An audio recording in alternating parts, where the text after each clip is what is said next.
No two students are alike, and neither are their journeys. Some carry dreams of becoming athletes, some artists, some future leaders. Every backpack carries something important. That's why ANR offers one of the widest selections of backpacks for every personality, every style, and every journey. Find a backpack that tells your story. Only at ANR Enterprises.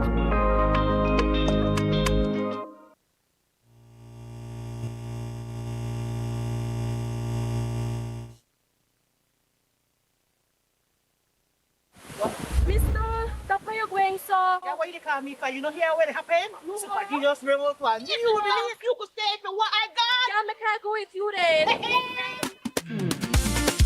My Belizean people.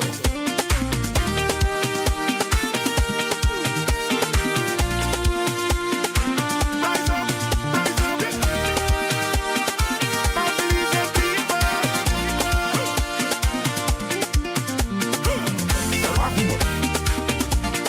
Oh, there one man. Yeah. Sasigual. Marete Rubei, Mabu Jubei. Sasigual. Marete Rubei, Mabu Jubei. No.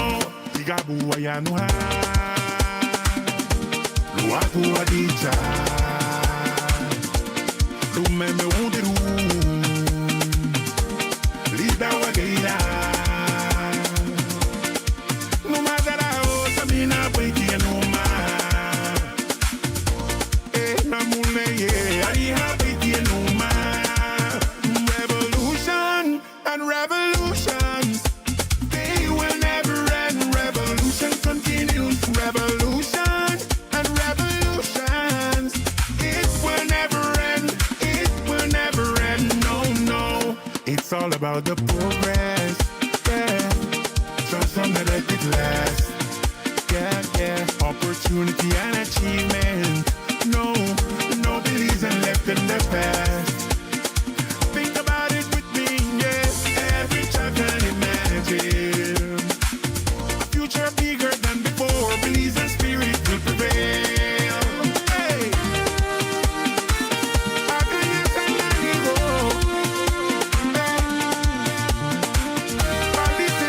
Listen now. Hey, que bonito apagó.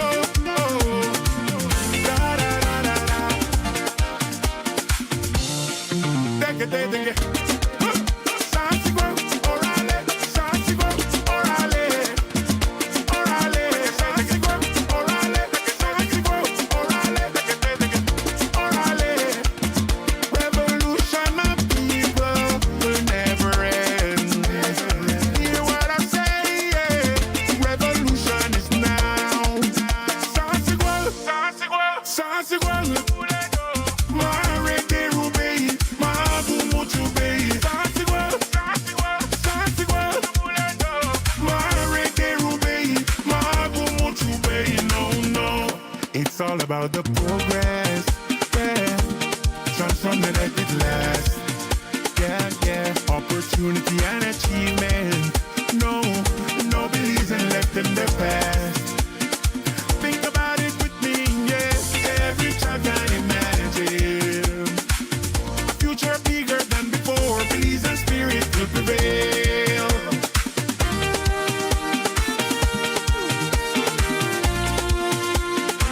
Rise up, stand up. I believe some people stand up. I believe some people stand up. Oh, there one man.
Tonight on Love Live at 6, these are our leading stories. Government changes its investment in the National Bus Company from terminals to $20.9 million in electric buses. But where will the money come from? Social partners demand an immediate pause and greater scrutiny of BTL's proposed acquisition of Smart. UDP leader Tracy Panton says she wants to believe the PUC will independently carry out its regulatory mandate. The UDP and NTUCB find common ground on burning national issues, but Union President Ella Waite insists that the meeting was not about party politics. In other news, the National Forensic Science Service turns to DNA to identify some 20 sets of human remains recovered between 1998 and 2020.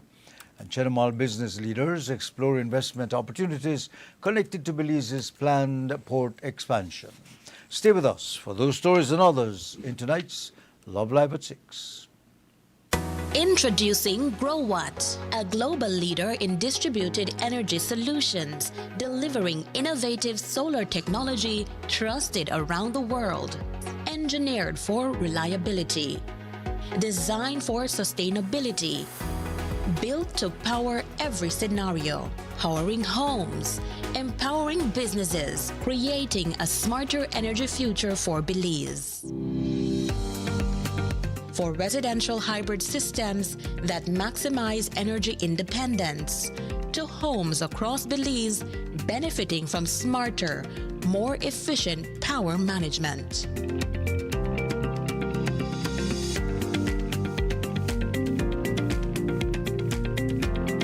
GrowWatt off-grid solar storage solutions bring dependable electricity to locations beyond the traditional power grid, providing clean, reliable energy whenever and wherever it is needed.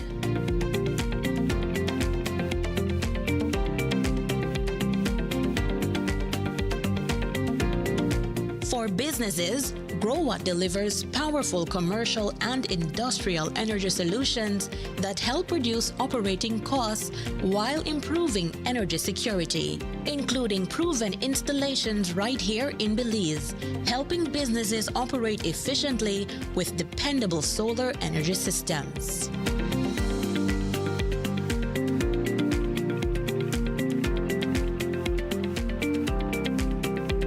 As transportation evolves, GrowWatt EV charging solutions help power the future with clean energy.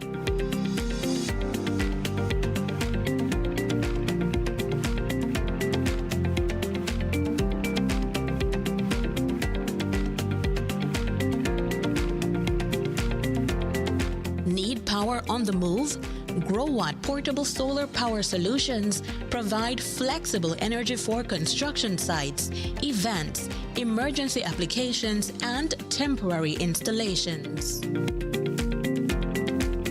GrowWatt delivers energy-smart solutions for a greener future. Distributed in Belize by Lano Supplies, 112 Ranchita Village, Corozal Town.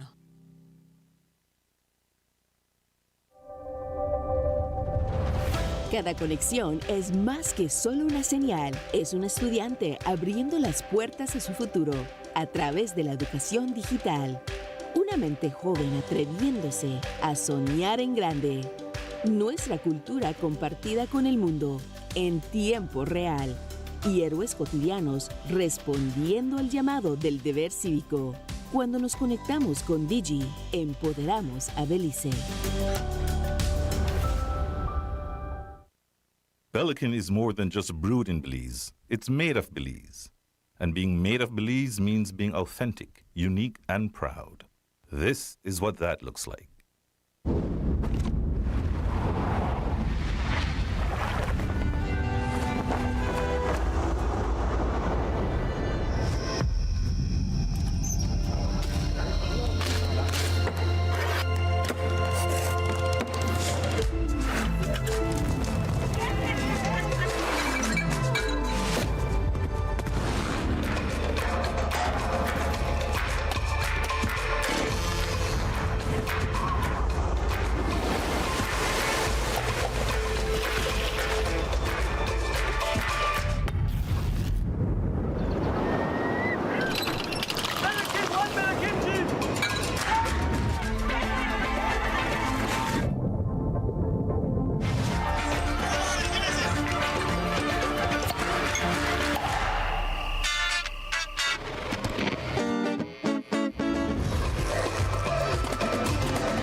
Belikin, the bear of Belize.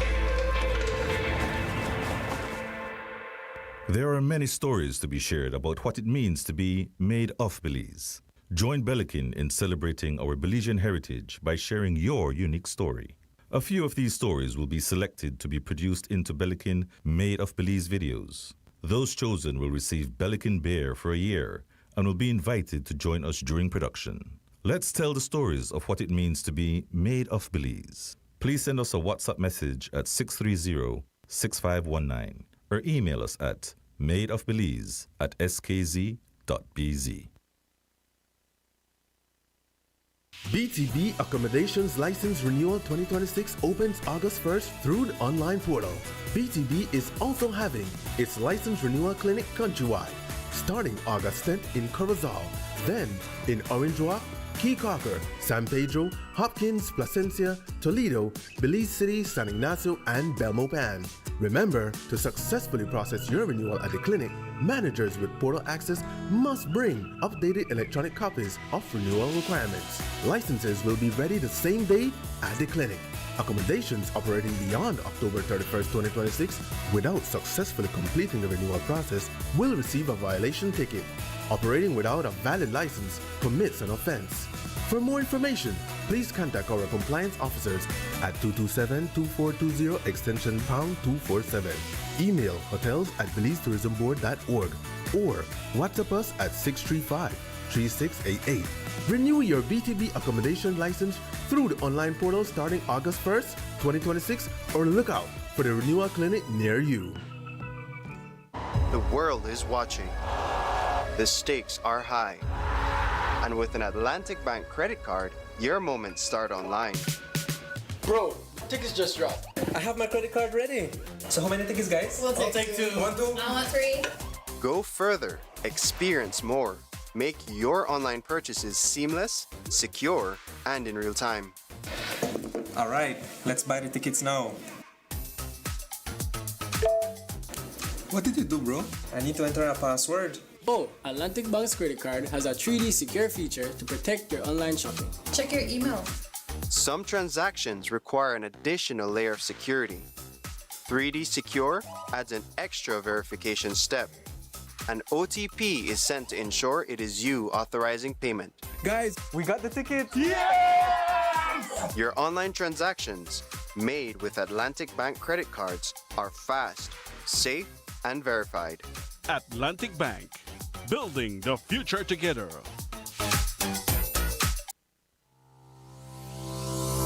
Need to submit your sickness benefit claim online and have a physical medical certificate? Here's how you can do it. First, go to ssbportal.org.bz and log into your My Social Security account. Next, on your dashboard, click Benefits and choose Forms. Review the requirements, then click Continue to proceed. Click Apply under Sickness Benefit to start your claim. Review and confirm your banking information.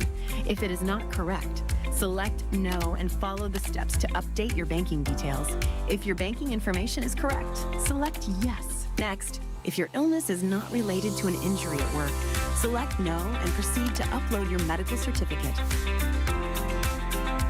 Select your claim period and confirm your employer details. Read the declarations and click each to agree. Click Submit and you're done. A confirmation email will be sent to you.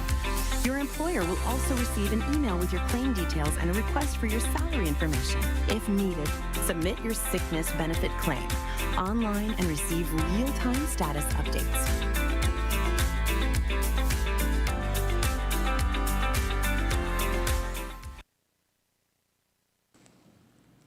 Good evening. Welcome to the evening news for today, August 6, 2026. I am Ernesto Vasquez.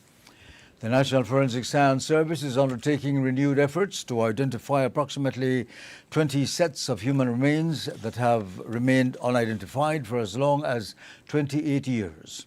The skeletal remains were recovered at various locations across Belize between 1998 and 2020 and are currently being kept in the safe custody of the NFSS. Investigators have been unable to identify them because of limited information about their possible relatives. In an effort to solve these long-standing cases, the NFSS has created an online form for relatives and friends of people who went missing between 1998 and 2020. Respondents will be asked to provide information that could help forensic personnel determine whether their missing loved one may be connected to any of the unidentified remains. If the information provided closely matches the details of a particular case, the NFSS will contact the respondent and arrange for the voluntary collection of a DNA sample. That sample will then be compared with DNA obtained from the skeletal remains. If a positive identification is made, the NFSS says it will assist in returning the remains to the deceased person's next of kin, allowing the family to finally lay their loved ones to rest. The agency stresses that the service is completely free. At no point will relatives be asked to provide banking information or make any payment. The online form can be accessed through the QR code on the NFSS web link, and anyone requiring further information may contact the National Forensic Science Services at 205-2164. That's 205-2164, or email info@forensics.gov.bz. The government is changing what it will contribute to the National Bus Company. Instead of putting bus terminals into the company as its investment, government now plans to provide approximately $20.9 million worth of electric buses and charging equipment. The decision was announced by Cabinet yesterday. Transport Minister Dr. Louis Zabane must now take a revised proposal back to Cabinet to reflect the change and show that the other shareholders in the National Bus Company have agreed. Under the new proposal, the terminals will remain government property and be leased to the NBC under a long-term agreement. The announcement, however, has raised questions about where the $20.9 million will come from. When the National Bus Company was being established, government said it was not paying millions of dollars to buy out private bus operators. Instead, 17 participating operators became shareholders in the new company. At the time, a few months ago, Minister Zabane also said government's contribution consisted mainly of the work done to establish the company and the bus terminals that would become part of it. The government has only invested up to this point for the startup of the whole operations, working on the legal documentation and all the year's work that we have done. So that's part of government's contribution, and the terminals that go into the company. So that's government's contribution. It is not that government is buying out the operators and then the operators move away. Many of the operators remain as shareholders of this company, which is great for the future viability of the company because they're still invested in there.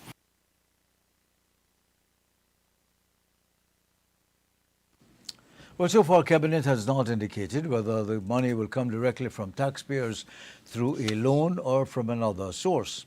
It is also unclear whether the change will affect the number of shares government owns in the NBC or how much the company will pay to lease the terminals. In May, Cabinet allowed the Ministries of Transportation and Finance to begin looking for financing to purchase electric buses.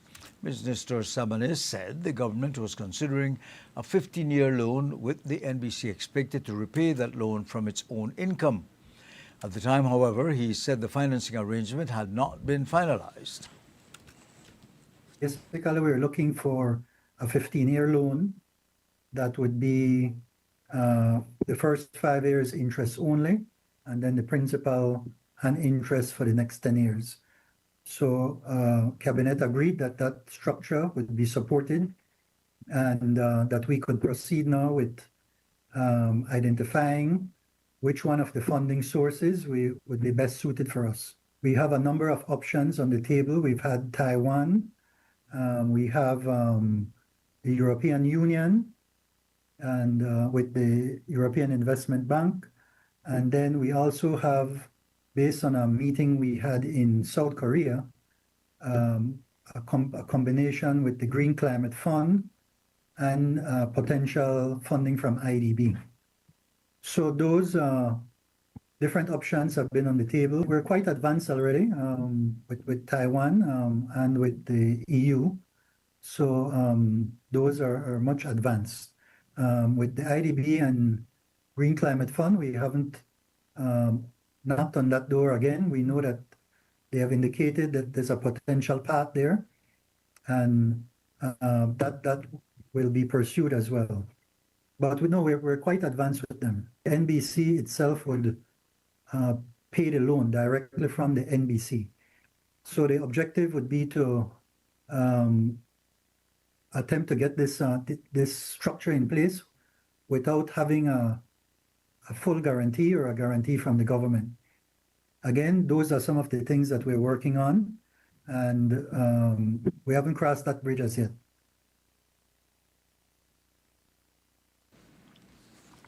The electric buses are part of the government's plan to provide safer, cleaner and more reliable public transportation. The NBC has already installed technology to track its buses and monitor drivers, and it plans to introduce electronic ticketing. The company has also faced several early challenges. Concerns have been raised about the condition of the buses, shortages within the fleet, and reports of buses breaking down. The NBC also began searching for a new chief executive officer after Susanna Vanzi stepped down only months after the company started operating. Importantly, the law that is expected to formally govern and protect the National Bus Company has still not been taken to the House of Representatives or passed by the National Assembly. This means the NBC is already operating, but its special legal framework is not yet in place. Government will therefore be expected to explain how the $20.9 million contribution will be financed, what taxpayers will receive in return, how the terminal leases will work, and when the supporting legislation will be presented to the National Assembly. The Belize Chamber of Commerce and Industry is questioning whether Belize has developed a culture in which questionable political practices are repeatedly tolerated, while citizens and institutions remain largely unwilling to confront those in power. BCCI member William Neal raised the issue as he reflected on what he described as a culture of corruption versus a tamed society. Neal argued that politicians from Belize's two major political parties have over successive administrations been given a bly when allegations or concerns arise over their conduct. According to Neal, this repeated lack of accountability has allowed questionable practices to become normalized, regardless of which party forms the government. It's important that, one, as partners with the media, for example, we utilize our strengths to actually dig deep and look at the policy and partner with the media and other social partners to bring that information into the public domain so that there's a greater conversation. Unless you have that conversation, the government pretends that the silent minority is actually, okay, you know, the old adage that they always have that this can blow over like a lee breeze in a no time because there's not enough groundswell. I think we have been very consistent in our good governance advocacy and push, and the documents reflect that we continue to say the same things, and it's whether, you know, other actors within the society actually come in support of what we're saying, and we do it not from a emotional standpoint. It's we actually look at the policy, we diagnose it, we put the proposals forward, and we try to partner, like I said, with the media, with other social partners to actually say, this makes sense. Why aren't we doing this, right? And it cannot fall into a place where it's either UDP or PUP, because that's the way that it's often broken down. The minute you start advocating for something, you're anti the government and whichever administration is in power. But we know that these, you know, these, I don't even know what word to use in terms of what we see. It's a continuous administration after administrations doing the same thing. And because people are silent and accept it as, you know, the way the political parties operate, then it becomes a culture that the wider society accepts, and there's not enough groundswell to actually get the change. Neil's comments come amid heightened public debate over transparency and accountability, including the recent revelations over government's procurement processes and payouts. While the Chamber has traditionally relied on consultation, public statements, and engagement with policymakers, Neil revealed that internal discussions are now taking place over whether the organization should consider a more forceful public response. He said members are examining their next move, including whether the circumstances warrant the BCCI taking to the streets for the first time. That's a question that we're having internally, to be honest. I think I can say that, right, Prez?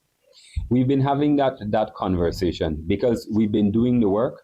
We have been acting in good faith, having the conversations, requesting the meetings. And in some cases, what has been the response from the administrations? They have removed representatives from the chamber from certain boards. That has been one of the ways that, you won't have access to the information either. So when we're talking about transparency and ensuring that we have a seat at the table, it's not so that we can be quiet. It's so that we are able to get the information, and maybe people might get the information and don't even know what to do with it. That information is not left there. You have a representative, but they have to bring it back to the chamber itself. And whether it's going through the policy unit or membership, people with a particular skill set that can actually look at it and say, flag this is a problem because of X, Y, and Z. That's what we try to do. So it starts there. But I think you're asking a very important question, because I think, as I said, we've been having that conversation, especially of late, and to see how you can actually get out into the streets and have people aware of what is happening and what action is required without it being politicized. Unfortunately, that is the big challenge that you have. The minute you hear, this one is their UDP or their PUP or whatever. And that's why we have chosen to actually be grounded in policy.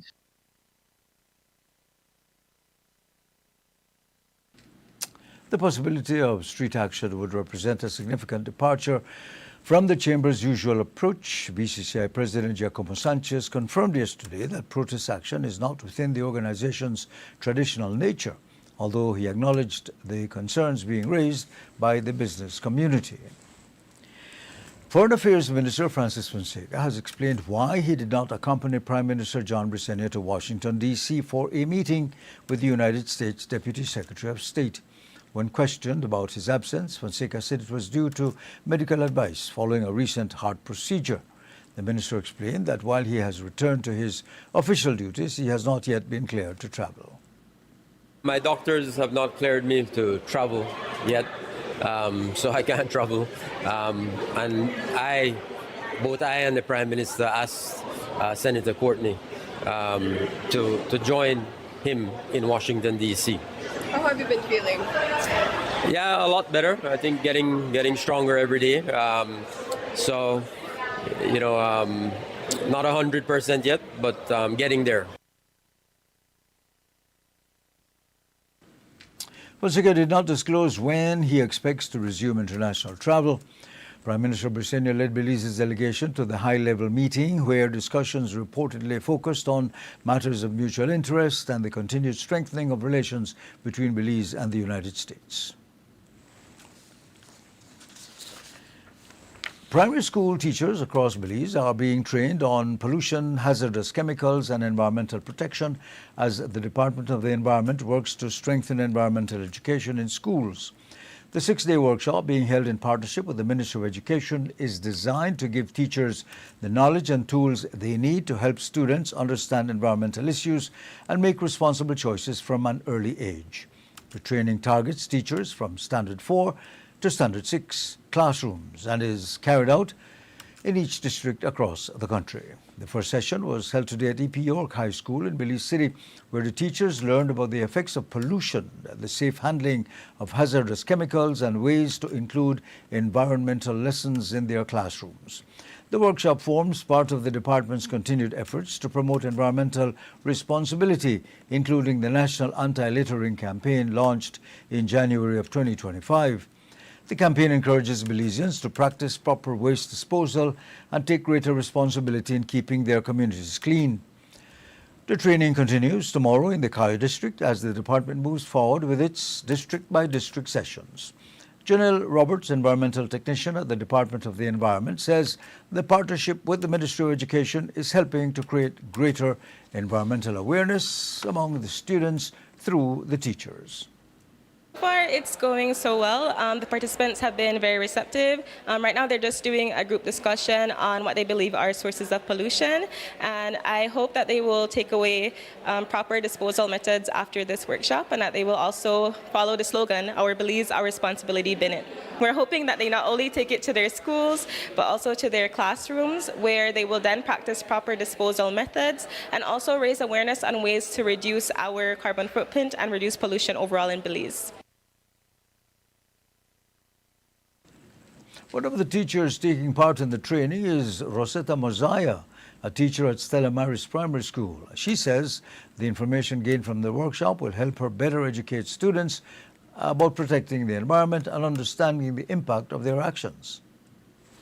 What I will take back from this workshop today is that even though we practice from day to day these safety tips of how to properly dispose of our garbage, we practice it at school, but the students do not venture off at home and do it at home or in the environment as much. So I will educate my students and other people in my environment, being that I live in the village and in the city, to properly dispose of their garbage, to not have a lot of environmental hazard around our environment. For example, we have our Miss Earth. Big up to Miss Kendall from Burl Boom. She always implements properly dispose of our garbage. Miss Kendall Morgan, big up to you. And we will continue to fight the fight for proper disposal of our garbage. So the teachers can take back with them, take back into their community where they live to properly dispose the garbage, not only in the school, but in our community as well. The Department of the Environment says the 6-day workshop will continue in the remaining districts as part of its efforts to strengthen environmental education throughout the country.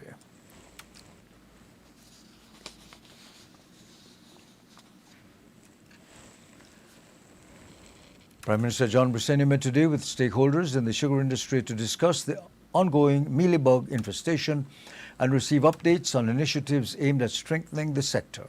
The discussions included the Climate Resilient and Sustainable Agriculture Project known as CRESAP and the Building the Adaptive Capacity of Sugarcane Farmers in Northern Belize Project, or BACSUF. The meeting examined the threat the mealybug infestation poses to sugarcane production and the measures taken to support affected farmers. Stakeholders also reviewed the progress of programs designed to make the industry more resilient to pests, extreme weather, and the wider effects of the climate change.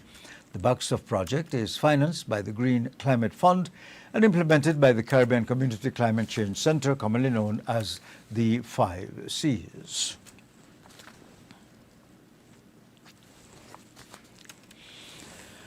In other news, business and academic representatives in Chetumal have begun exploring possible investment opportunities linked to the planned expansion of Belize's port facilities.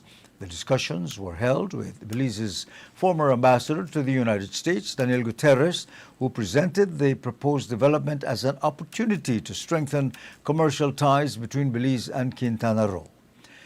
The project is intended to increase cargo handling capacity and accommodate newer generations of cruise ships. The government has reportedly approved the project, with construction expected to begin in early 2027 to conclude by 2030. Financing is expected to be pursued through a public-private partnership. The participants acknowledge that environmental authorization has been granted, including requirements for mitigation and environmental protection during construction. The meeting also took note of the cancellation of Royal Caribbean's proposed Perfect Day development in southern Belize, although it was not immediately clear how that decision could affect the broader investment outlook. While business leaders expressed interest in the port expansion, they also raised concerns about what they described as Belize's high tariffs on goods and materials in transit.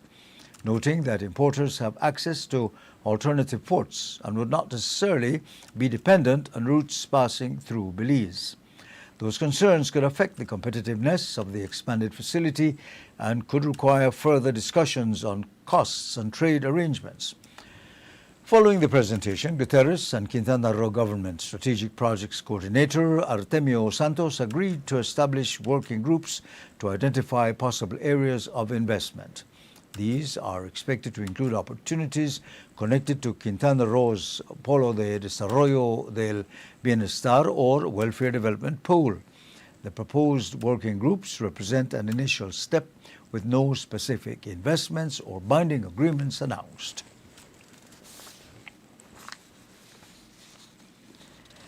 And the decision by opposition and independent senators to walk out of Tuesday's Senate meeting was triggered by reports that the Belize Telemedia Limited board had approved the proposed acquisition of SpeedNet Communications Limited, the company that operates SMART. The senators were preparing to ratify the Occupational Safety and Health Bill when news of the BTL's board decision reached the chamber. The walkout was intended to register their objection to the way the proposed $80 million transaction was being advanced amid continued calls for greater transparency and public consultation. The departure, however, meant they were not present for the remainder of the Senate's proceedings, including consideration of the long-awaited OSH bill. Church Senator Louis Wade Jr. was the only independent senator who chose to remain inside the chamber. Wade explained why he decided to remain. I do not believe personally that walking out of a meeting where we represent not ourselves but the people would have been the best strategy yesterday. Yesterday was a very important day in the Senate because we were debating and then getting ready to prepare to pass the OSH bill, which has been in the waiting for 17 years. So I was the only independent senator to vote on the OSH. Secondly, earlier when we were debating the OSH bill, the opposition stated that they did not get to participate in the OSH within the lower house because they had walked out on that day. The OSH bill had 22 approved amendments in the Senate, and there are an additional 46 pending. I was not there to represent Plus TV. I was not there to represent my own financial interests. I am there to represent the constituency, which is the church. I have to consider both the Evangelical Association, which wouldn't mind if I walk out, but I have to also remember that I represent the Council of Churches, which is more conservative, it is more deliberate in its actions, and so I have to represent my entire constituency. Trust me when I say I was very comfortable with what I did yesterday, and I will do it again. Senators have a duty to examine and vote on the legislation brought before them, particularly a major piece of law such as the OSH bill, which is intended to strengthen workplace safety protections across Belize, according to Wade. Cabinet Minister Francis Fonseca has weighed in on Tuesday's walkout by opposition and independent senators, saying their ability to leave the Senate in protest demonstrates the strength of Belize's democracy. When asked about the protest, Fonseca said the senators are entitled to express their oppositions even when the government disagrees with their decision, arguing that the freedom to stage such a process without interference reflects the healthy democratic environment that exists in Belize.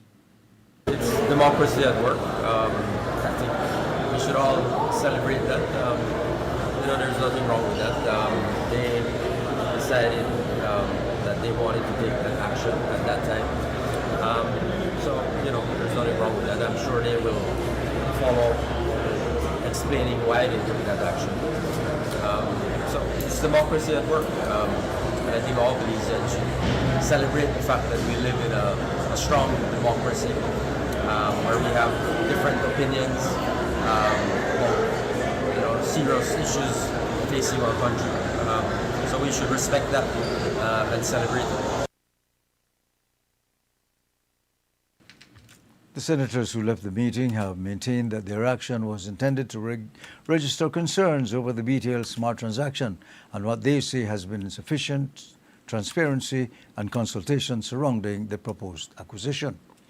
And President of the Belize Chamber of Commerce and Industry, Giacomo Sanchez, does not believe Tuesday's Senate walkout caused any lasting damage to the legislative process.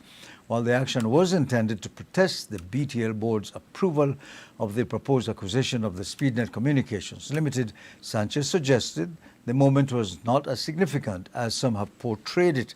According to him, any business left incomplete because of the departure of the opposition and independent senators can be addressed when the Senate meets again. He described the situation as one that can be remedied through the established parliamentary process. I think it was one of those responses that had to be addressed on the fly because you had some serious business being undertaken by the Senate, and a walkout just suggests that, or at least strikes to the heart of the opposition that we currently have in terms of this overall transaction. It was done ahead of a vote on the OSH bill. Do you weigh one against the other in terms of importance? I think because of the gravity of the BTL acquisition, it ranks a little higher in priority in terms of importance, at least at this point. The OSH bill has been around for so long that I think we've been on pause for a while, and so we can pick up the pieces on that and ensure that we get a good piece of legislation coming out of it.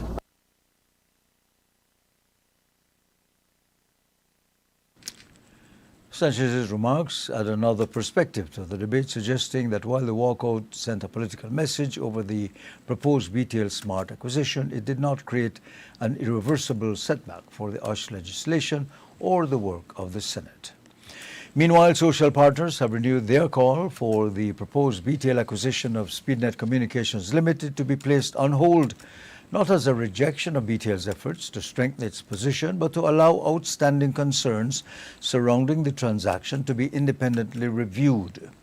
Following an emergency meeting on Wednesday, the Belize Chamber of Commerce and Industry, Belize Network of Non-Governmental Organizations, the National Evangelical Association of Belize, and the National Trade Union Congress of Belize issued a joint statement calling for greater disclosure before the proposed acquisition moves forward. The organizations say they have engaged with government, BTL, the Public Utilities Commission, and other stakeholders since January. And despite those discussions, they contend that questions concerning competition, valuation, governance, possible conflicts of interest, and consumer protection have not been fully addressed. The social partners are requesting a written opinion from the Attorney General on whether the acquisition is consistent with the Telecommunications Act, particularly the provision prohibiting arrangements likely to significantly reduce competition. They are also asking BTL to publish further information on the commercial justification for the purchase, the due diligence undertaken, SpeedNet's 5 most recent audited financial statements, and the anticipated impact on consumers, employees, prices, investment, and service quality.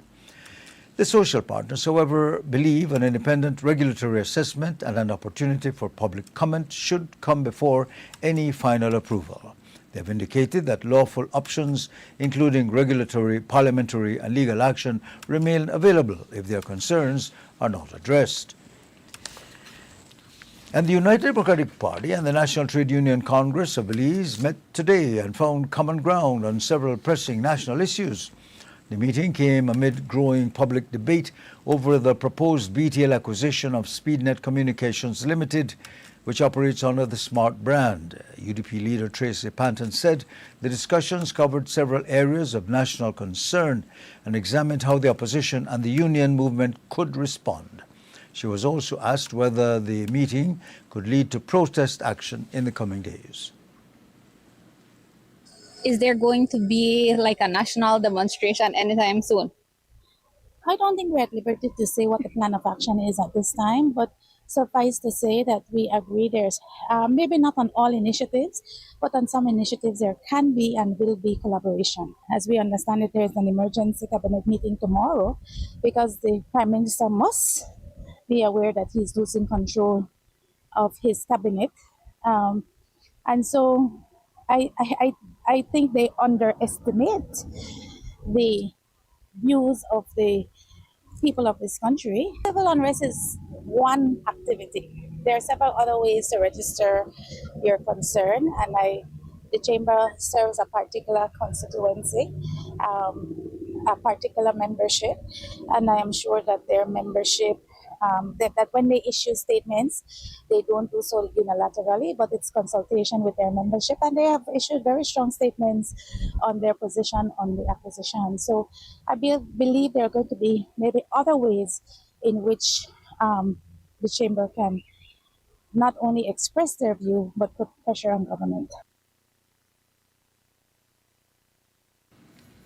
NTUCB President Ella Waite, however, has stressed that the engagement should not be interpreted as the trade union movement aligning itself with the UDP or any other political party. Waite said she made it clear during the meeting that the Congress's participation was guided by national and workers' interests, not party politics.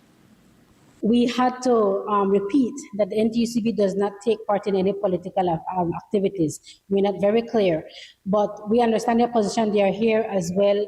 They are here today as concerned Belizeans and as opposition who has the position to ensure that the government does not get away with illegal activities as well. So, and again, I have a meeting with the social partners this afternoon, and I'll be sharing that information with them, and we see how we move forward. I also explained to them any suggestions or recommendations that were brought up today, I have to take back to the NTUCB as well to get approval. So there were some back and forth about how we can move forward, how we can collaborate, because we are on the same page. I think the temperature of union members and workers and a whole, and Belizeans and a whole, is that we feel that we've been taken for granted, that our concerns are not being heard, and I think that's the main thing that Belizeans do not like. When we say no and you still go ahead and do what you want to do, that means what we find concerning is not important to those leaders. And that's a very sad, bad message to send out, especially what is happening in our country right now with all these under $10,000 payments and the perception that there may be corruption. No, it's not a good. It's surely is not a good time to do this. And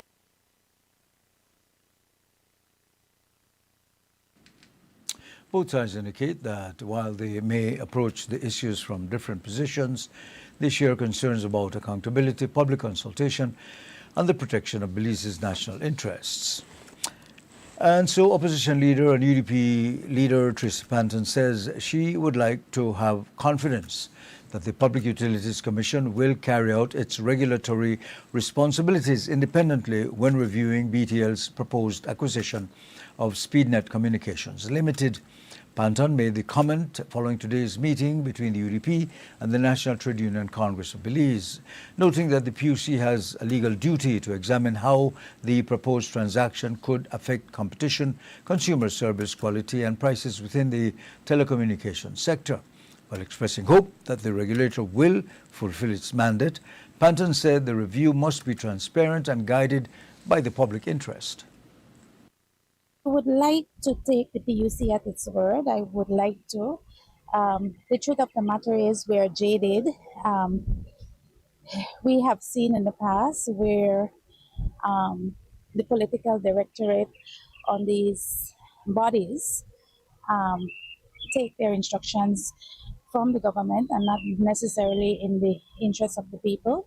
But we would like to give the PUC the benefit of the doubt, and we urge them, we call on them to be sure that they do their proper due diligence and they act in the interests of our national development, and they act in the interests of the future of our telecommunications sector in the country.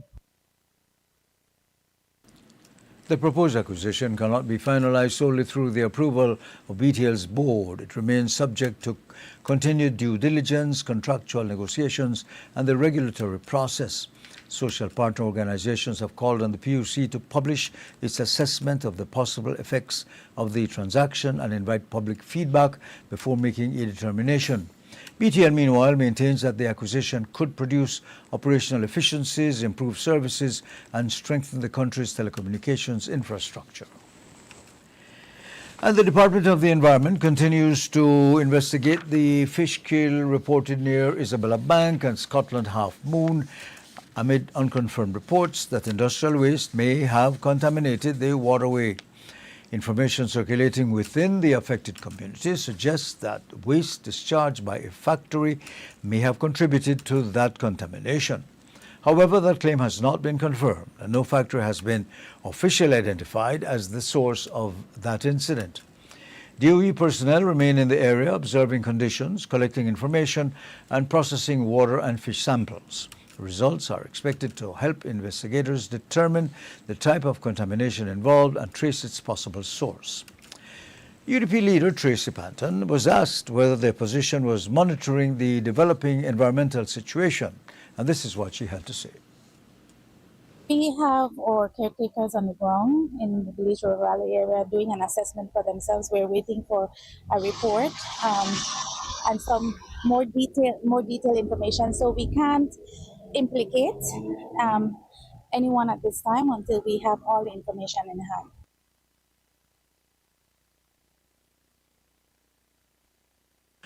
Residents previously reported seeing dead fish along sections of the river and raised concerns that the water may have been contaminated. As a precaution, people in the affected communities have been advised not to consume fish collected from the area until the authorities provide further guidance. The DOE has not yet announced a definitive cause of the fish kill. Any link to a factory or industrial discharge remains an allegation pending the completion of testing and the department's investigations. Don't go away, stay with us. We'll have more news following this commercial break.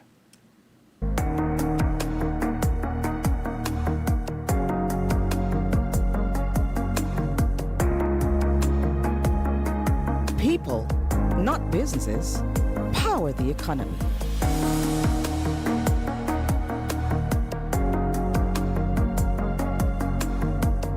And they deserve to be acknowledged, appreciated, and compensated for their efforts. Because when your people are successful, so is your business.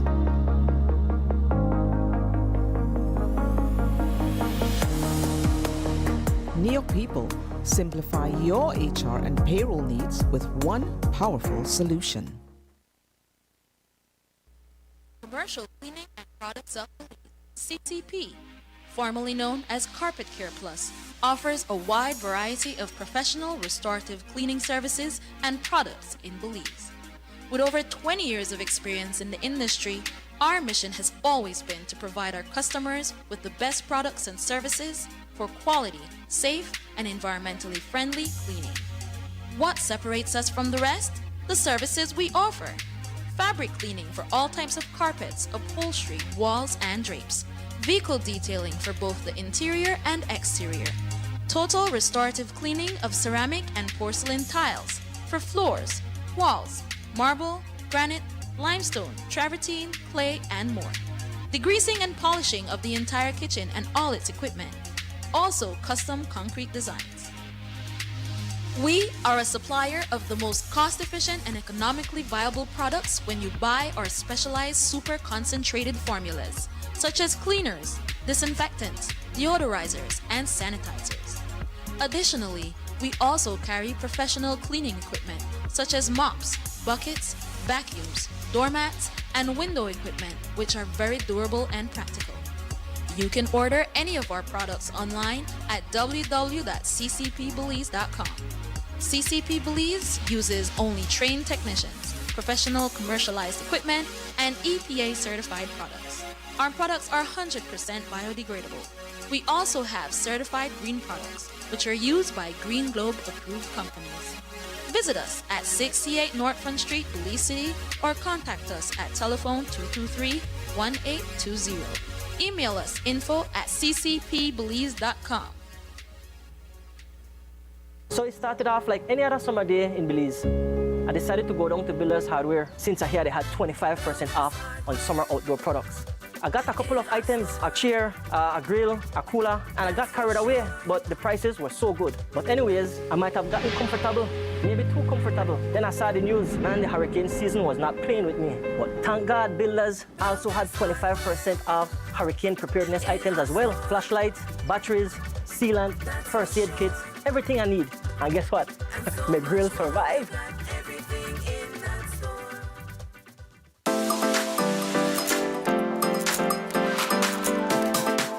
Belize is calling for change, and the future is in her hands. Meet our 4 incredible delegates competing for the crown of Miss Earth Belize 2026. Join us for the national pageant on August 8, 2026 at the Belize City Civic Center. Tickets, general admission $10, VIP $100, and ultra VIP tables $1,000. Seating for 5, wine and charcuterie included. Tickets will be available for purchase at all Pink Boutique locations, Onyx Beauty Lounge, and Medisco. Be a part of the movement. Beauty for a cause. Miss Earth Belize 2026.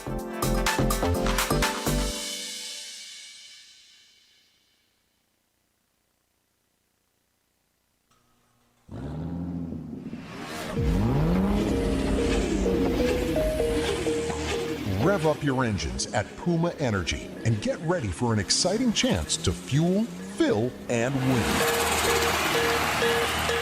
For every $30 purchase on fuel, a liter of lubricant, or $10 at Super 7, get a ticket to win one of 20 fuel prizes of $1,000. And here's the thrill. Fill up with premium Clean Tech Pro and double your chances of winning. Don't miss out on this incredible opportunity. Head to Puma Energy and Super 7 today for your chance to fuel, fill, and win.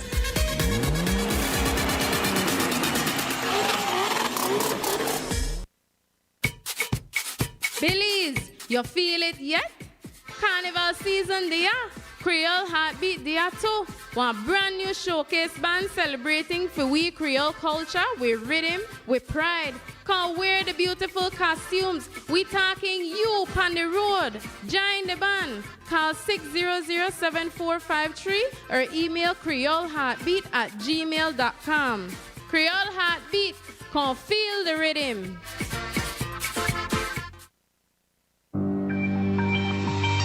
Dengue and Zika alert. Do your part by preventing mosquito breeding.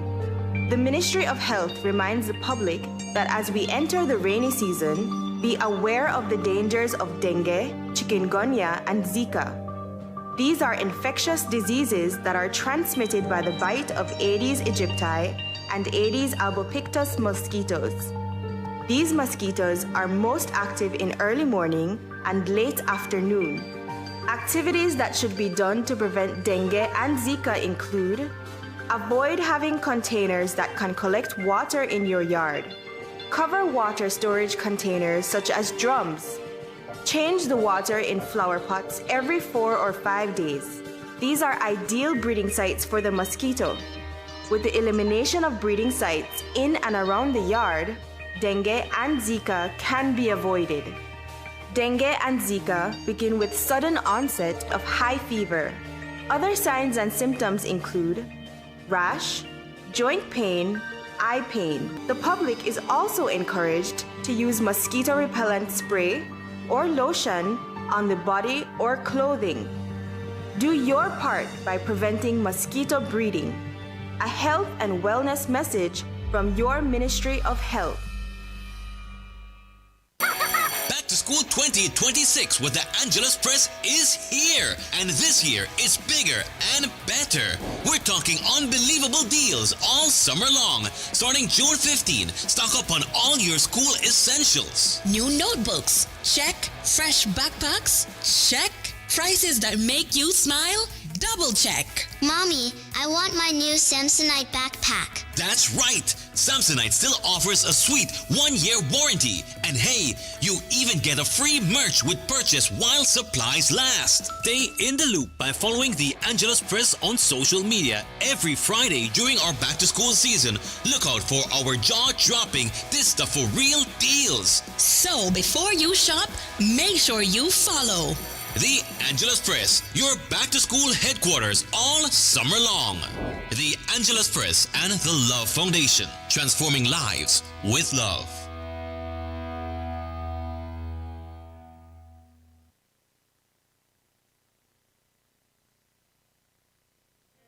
The BCCI's Expo Belize Marketplace is back and celebrating 30 years of Belizean innovation, enterprise, and business. Save the date and join us on Saturday, September 12 and Sunday, September 13, 2026 at the Marion Jones Sports Complex in Belize City from 10 a.m. to 7 p.m.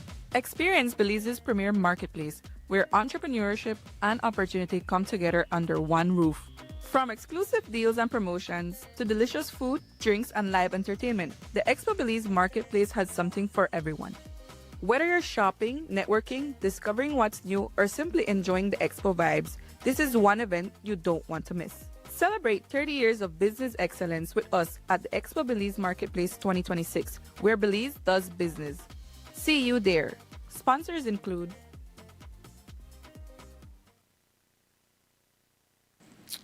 You're live with the news here on Love Television, and we continue with the news. A 47-year-old man of the Kaya district has been detained by police pending multiple counts of an incest charge. The construction worker is accused of having unlawful sexual intercourse with his stepdaughter and getting her pregnant on 3 occasions. The victim, who is now 16 years old, reported to police in May of this year that her stepfather has been raping her since she was attending preschool right up until May 26. She says the incident occurred too many times that she had lost count. She also reported to police that she had gotten pregnant in March of 2025 and again in February of 2026, and that both pregnancies were terminated via medication given to her by her mother. Upon making the report some 3 months ago, a medical examination confirmed that she was again pregnant. The young school dropout told the investigators that she has only been carnally known by her stepfather. The stepfather was detained on Monday while the child has been referred for counseling services.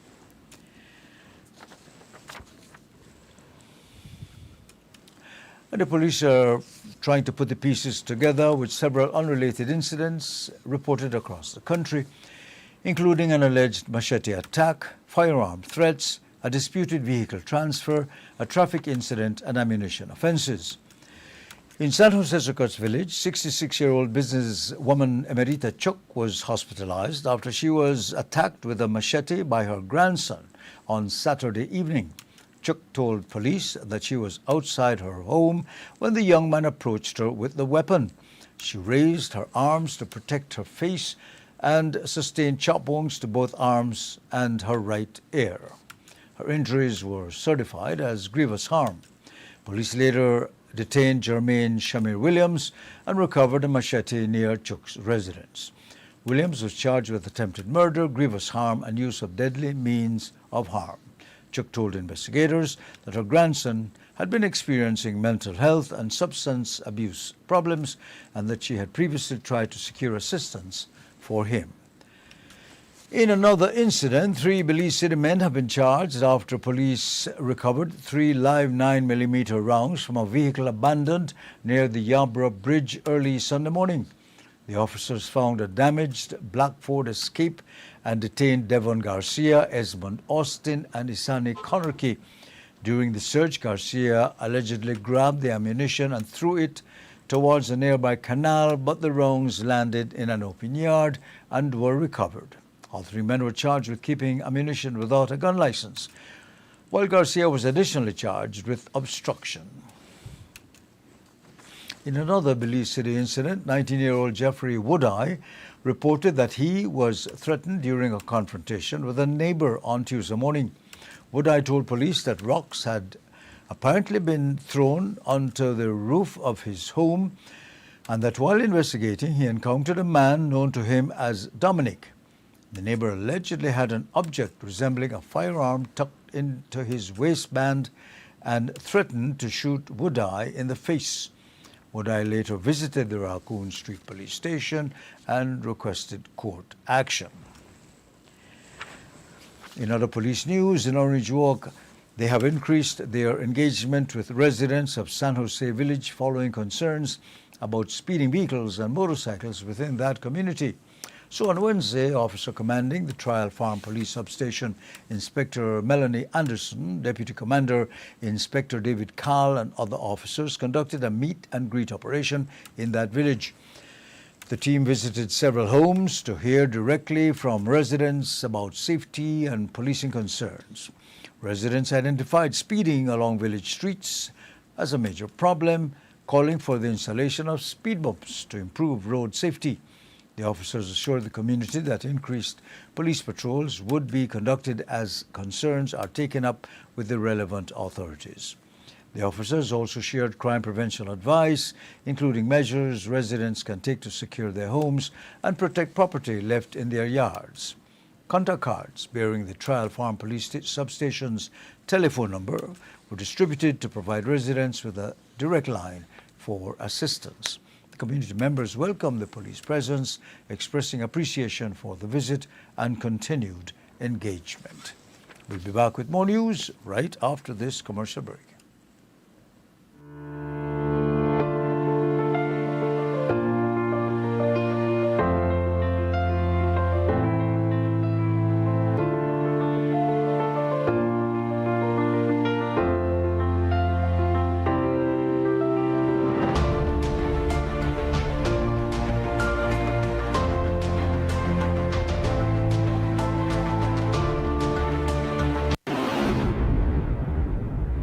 If this is an emergency situation, please call 911 right away for immediate assistance. Do not use the Crime Stoppers program in an emergency situation. Do you have information about a crime or a fugitive in our community? You can submit a tip anonymously with your smartphone. Using this program in safeguarding our community also protects your identity, keeping you out of the court system, and could earn you a cash reward. Here is how it works. Download the free P3 Tips app from the Apple Store or Android Market. P3 is the provider of our secure anonymous tip collecting software. Open the app and create a PIN, but be sure to remember that number, then select your location. Next, select the type of crime.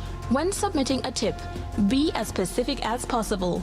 Remember, the more information you give the officers, the more likely it is that we will be able to identify the suspect or confirm a crime has taken place. This ultimately helps when making arrests. Information leading to an arrest can earn you a cash reward of up to $1,000. Never put yourself in danger to gather information. However, if you have a picture, video, or audio that will help officers, you can upload them from your phone. Once you click Submit Tip, P3 will ask to send you notifications. You choose what's right for you.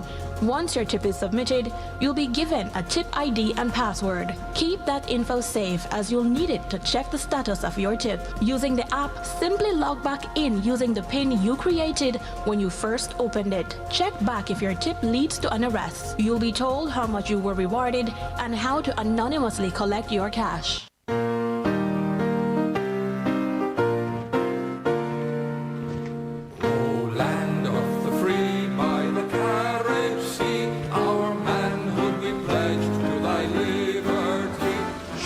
Pride by respecting our national anthem whenever it's being played.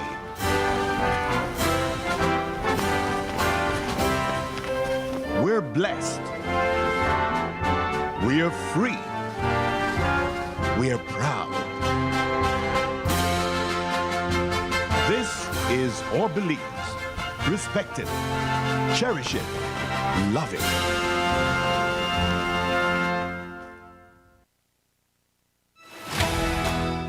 Welcome to the William David Fonseca Parking Facility, your modern solution for safe and convenient parking in downtown Belize City.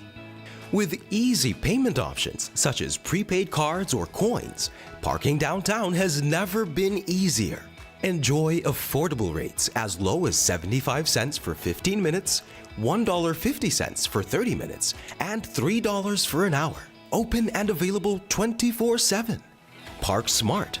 Park safe. Park at the William David Fonseca Parking Facility. Modern, secure, convenient. Your Belize City Council. Always about the people.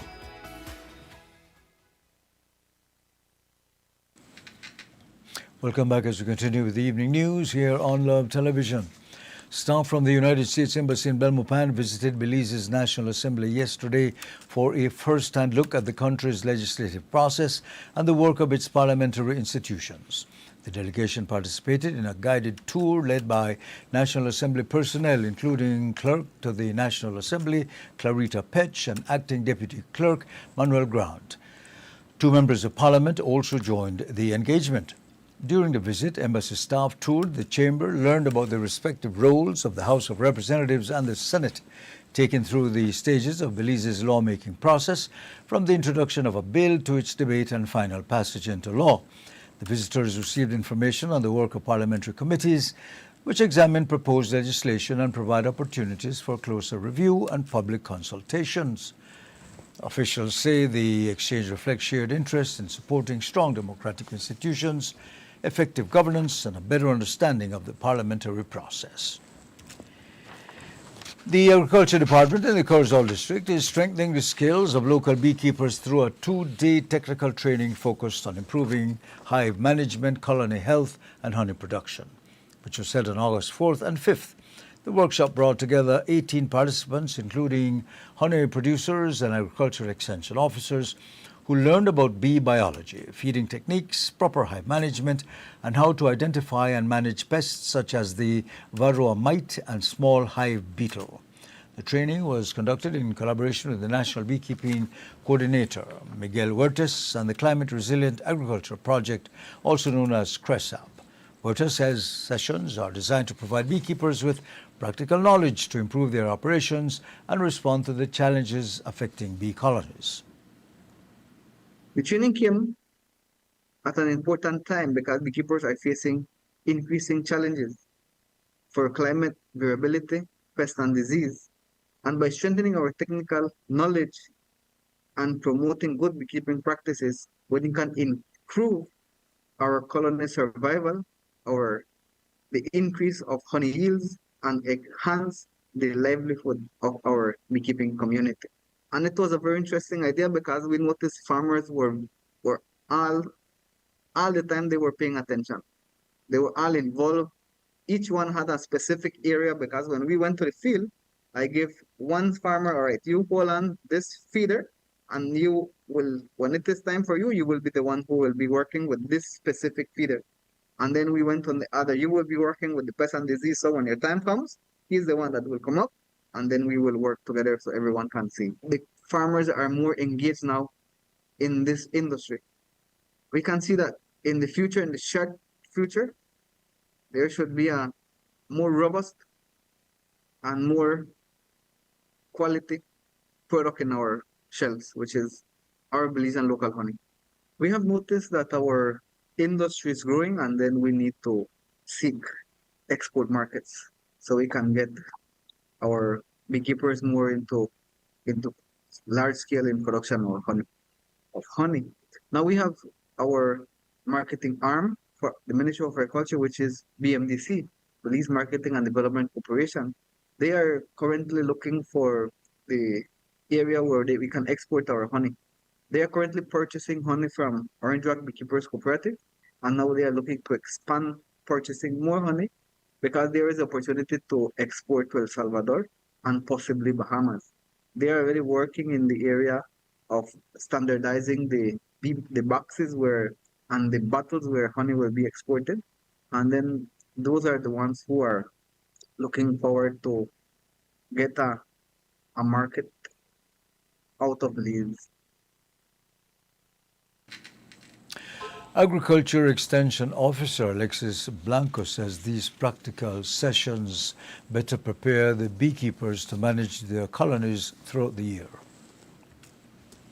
The 2-day training was very much of an introductory course for small and new beekeepers. The industry is growing. There is a lot of potential. The farmers are recognizing the potential that it is a commodity that they can move more and more. It is becoming a valuable commodity. As we prepare to look for other markets for honey and honey product, then more beekeepers, more farmers are interested in joining the industry now. A lot of these farmers, they are already vegetable producers. Some of them are already livestock farmers. They have cattle, some of them have swine. And the apiary part is sort of an alternative source of income for them. Belize is a very blessed country that we are able to produce in abundance almost any commodity that we put ourselves to do. Our limiting factor has always been the market. So as we prepare to be able to export any of our commodities, then it allows for growth. And that is the step I believe we are in the honeybee production, in the honey production. Once we start exporting, then there will be explosive growth of apiculture in Belize. These trainings are held across the country approximately every 3 months. And a 4-day summer camp, which introduced young people to the art of stained glass, officially ended today at the Department of Youth Services here in Belize City. That camp, organized in partnership with stained glass artist Joquita Johnson, is one of several summer programs hosted by the department to keep young people engaged while exposing them to valuable life and career skills. Throughout the week, the participants were taken through every stage of the stained glass making process. They learned about safety procedures, designing their artwork to cutting, grinding, foiling, soldering, and assembling their finished pieces. The students gained hands-on experience in a craft that blends creativity with technical skill. For Johnson, the camp was about more than creating beautiful artwork. She says she wanted to introduce the young people to a unique trade that could one day become a career or business opportunity. This is my 11th summer coming to Belize to do a summer camp with the children sponsored under DYS. I fell in love with Belize about 10 years ago, and we've been coming for summer camp every other year.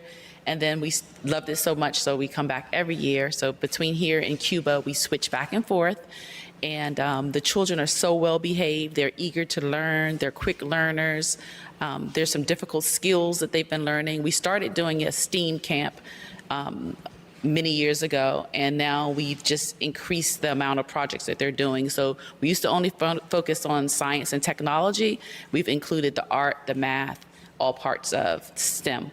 This summer camp, they are taking an intensive workshop in stained glass. So they're learning how to make patterns. They're learning how to cut their patterns.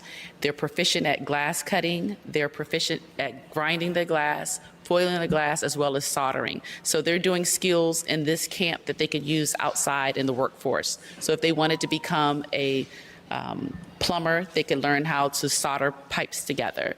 If they were working on welding, is different than soldering, but the same concept, so it's easy for them to transition into career paths where they can use these skills. Camp started on Monday, so Monday through Thursday. It was 4 days of intensive stained glass, learning principles, learning safety skills, and how to apply this knowledge outside of the camp.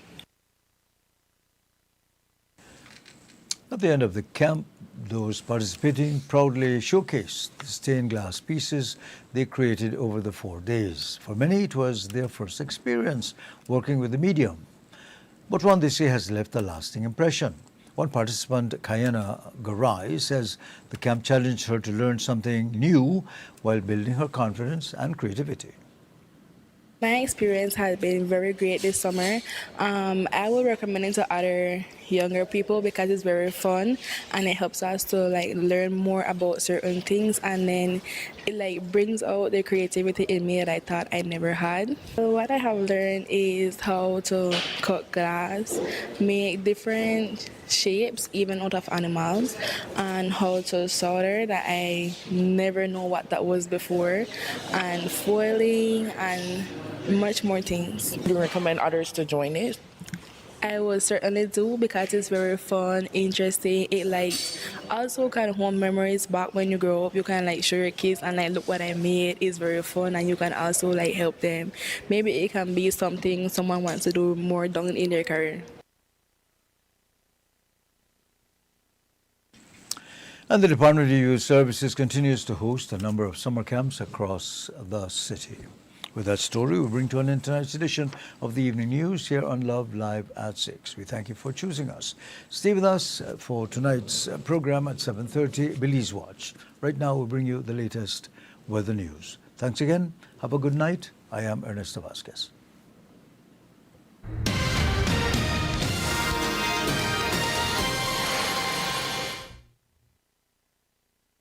Good evening, Belize. Our radar, satellite and surface observation showed mostly clear skies with no rainfall observed over the country. Generally fair weather conditions prevail. The 24-hour forecast, clear to partly cloudy skies tonight and sunny with a few cloudy spells tomorrow.